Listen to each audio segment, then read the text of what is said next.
বাদাম চাষ নিয়ে এর আগে আপনাদের সঙ্গে অনেক ভিডিওতে আলোচনা করেছি, অনেক সমস্যা নিয়ে আলোচনা করেছি। কিন্তু বাদাম চাষে যদি লাভ করতে হয় তাহলে চাষের পরিবর্তন বা চাষের নিত্য নতুন টেকনোলজি বা পদ্ধতি আনতে হবে, তবেই কিন্তু আমরা বেশি পরিমাণ ফলন পেতে পারি। আর সেই রকমই একটা পদ্ধতি আমি অবলম্বন করেছি আমাদের এই জমিতে।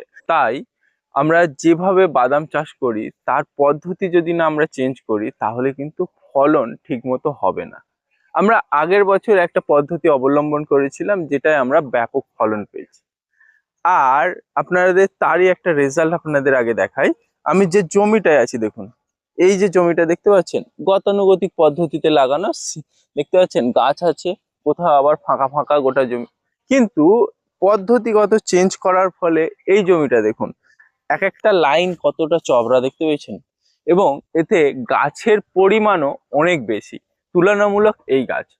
তো আজকের এই ভিডিওতে আমি আপনাদের সঙ্গে আলোচনা করব যে বাদাম চাষে পদ্ধতিগত পরিবর্তন করতেই হবে, আর যদি আপনারা করেন তার কি কি লাভ পাবেন আর কিভাবে করবেন। এর পাশাপাশি আলোচনা করব যে এই অবস্থায় আমাদের কি ধরনের সমস্যা আসছে আর সেগুলোকে আমরা কিভাবে খুব সহজেই সমাধান করতে পারি। চাষে এই দিকের জমিটা আগে আপনারা দেখুন, দেখতে পাচ্ছেন সিঙ্গেল লাইনে বাদাম গাছ লাগানো রয়েছে, ফুল এসে গেছে ঠিকই, কিন্তু কোথাও কোথাও ফিউজোরিয়াম উইল্ড আক্রমণের ফলে দেখতে পাচ্ছেন ফাঁকা হয়ে যাচ্ছে গাছ মরে। আর এই যে গাছটা দেখছেন ছোট হয়ে রয়েছে এবং ফাঁকা হয়ে রয়েছে, যার ফলে কি হয় আগাছাও ব্যাপক পরিমাণ জন্মায় আর গাছের সেরকম একটা গ্রোথও নেই তুলনামূলকভাবে। এই দিকের জমিটা আপনারা দেখুন, গাছ দেখছেন এক একটা চপড়া লাইন। এটা কেন বলুন তো? কারণ এখানে চাষের যে পদ্ধতি সেটাকে পরিবর্তন করা হয়। এক নম্বর হচ্ছে এই জমিটাতে মেশিন দিয়ে বাদাম বসানো হয়েছে, যার ফলে দানাটা অনেক নিচে পোঁতা হয়েছে, সেই জন্য যে গাছ মরার প্রবণতা অনেকটাই কম, কারণ মাটিকে পুরো চেপে দিয়েছে, হ্যান্ড সিডার ব্যবহার করা হয়েছে। আর সেকেন্ড হচ্ছে এখানে ডবল লাইনে আমরা বাদাম বসিয়েছি। কিরকম না, একটা গাছ এই যে লাইনটা আপনারা দেখবেন এইভাবে, যখন আমি ফাঁকা করব দেখতে পাবেন, এই দেখুন দেখতে পাচ্ছেন একটা গাছ থেকে একটা গাছের দূরত্ব 4 ইঞ্চি, এবং এখান থেকেও এখানের একটা গাছের দূরত্ব 4 ইঞ্চি। কিন্তু এই লাইন, এই যে সারি, ডবল সারির পর এখান থেকে অন্য সারির দূরত্ব আমরা রেখেছি প্রায় 12 ইঞ্চির মতো। যার ফলে আমরা যখন এর যে ফলনটা এক তো ব্যাপক পরিমাণ হবে, কারণ একটা গাছ 4 ইঞ্চি সাইজের, সে যে মাটির তলায় যে খাবারটা পুষ্টিমূল্য সেটা সঠিকভাবে পাচ্ছে। সেকেন্ড হচ্ছে গাছের গোড়ার যে মাটির অংশটা সেটা গরমকালে প্রচন্ড ঠান্ডা থাকবে, যার ফলে গাছ ঝিমোবে না। আর 3 নম্বর হলো যেটা সবচেয়ে সুবিধা, সেটা হলো যখন আমরা এই গাছটা ধরে উবড়াবো, দুটো গাছ যখন একসঙ্গে উবড়াবো তখন বাদামটা ছিঁড়ে রয়ে যাবে না, তার ফলে আমরা বেশি পরিমাণ বাদাম হারভেস্ট করতে পারবো। তাহলে আপনারা বুঝতে পারলেন যে এই ছোট্ট পরিবর্তনের জন্য দুটো জমির কি ধরনের তফাৎ। এবছর বাদাম চাষে আমরা কি ধরনের সমস্যার সম্মুখীন হচ্ছি? তো এবছর সবচেয়ে বেশি আমরা যেটা সম্মুখীন হচ্ছি সেটা হলো পোকার।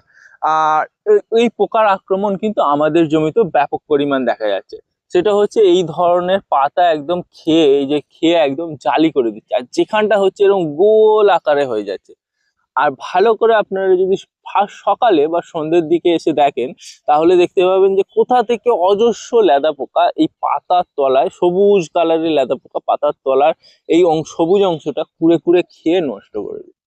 তো এর জন্য আপনারা কি করবেন? এর জন্য সবচেয়ে ভালো কীটনাশক যেটা হলো সেটা হলো ইন্দোস্কাপ 14.5% SC ফর্মে। এটাকে আপনারা 10 থেকে 12 ml প্রতি ব্যারেলে মিশিয়ে আপনারা স্প্রে করতে পারেন, খুব দুর্দান্ত রেজাল্ট পাবেন।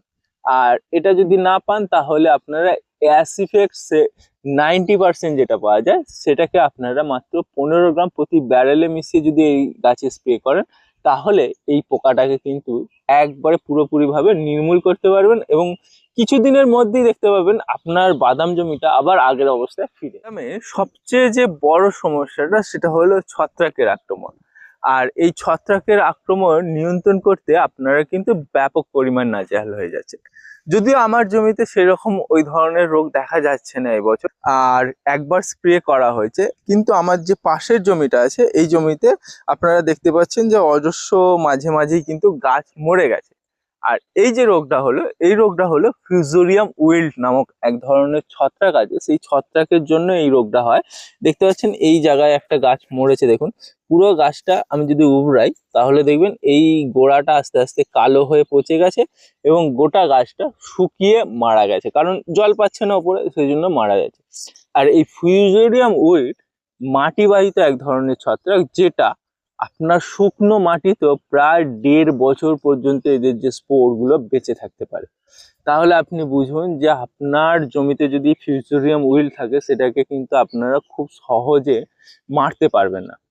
তো এর জন্য আপনারা যেটা করতে পারেন সেটা হলো, সবচেয়ে ভালো হলো বীজ শোধন করতে হবে আপনাদের। এবং বীজ শোধন করার পরেও যদি আপনার জমিতে বেশি এই ধরনের রোগের আক্রমণ হয়, তাহলে আপনাদের আলু খোলার পর যদি আপনারা বাদাম বসান বা কোনো ফসল না থাকা অবস্থায় যদি চাষ দিয়ে বাদাম বসান, তাহলে একটা কাজ করবেন, সেটা হলো চাষ দিয়ে অন্তত জমিকে ভালোভাবে রোদ খাওয়ান। তাহলে এই ফিউজোরিয়াম উইলকে অনেকটা কন্ট্রোল করা সম্ভব। এবার আসি, তো এখন এই অবস্থায় আপনারা কি ধরনের স্প্রে করবেন? বিগত কয়েক বছর বিভিন্ন ধরনের যে ছত্রাকনাশক আছে সেগুলো স্প্রে করে দেখা গেছে সবচেয়ে ভালো যে রেজাল্ট পাওয়া গেছে সেটা হলো হেক্সাকোনাজলের সঙ্গে ভ্যালিডামাইসিনের যে কম্বিনেশনের যেসব ছত্রাকনাশক আছে, হেক্সা ভ্যালিডা বলে, এই ছত্রাকনাশকগুলোকে 40 ml প্রতি ব্যারেলে মিশিয়ে যদি আপনারা স্প্রে করেন বিকেলের দিকে, তাহলে ভালো রেজাল্ট পাওয়া যাচ্ছে।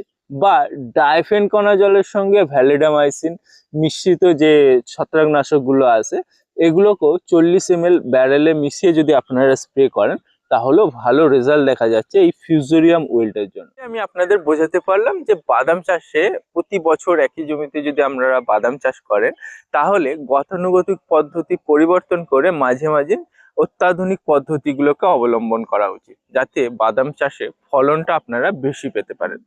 এবং আমরা যে রোগের সম্মুখীন হই সেই রোগটাকে ভালোভাবে জানতে হবে এবং তাদের বিরুদ্ধে কার্যকারী যেসব ছত্রাকনাশক আছে সেগুলোকে সঠিক পরিমাণে ব্যবহার করতে হবে। মাত্রার অতিরিক্ত যদি আপনি ব্যবহার করেন আপনার জমিতে, তাহলে পরবর্তীকালে ওই রোগকে নিয়ন্ত্রণ করা আপনার নাগালের বাইরে হয়ে যাবে। আশা করি আমি আপনাদের বোঝাতে পারলাম। এই ভিডিওটি যদি ভালো লেগে থাকে অবশ্যই লাইক করবেন এবং কৃষক বন্ধুদের সাথে শেয়ার করবেন। আজ এই পর্যন্তই, আবার দেখা হচ্ছে পরবর্তী এক ভিডিও। ভালো থাকবেন এবং আপনার ফসলের যত্ন নেবেন।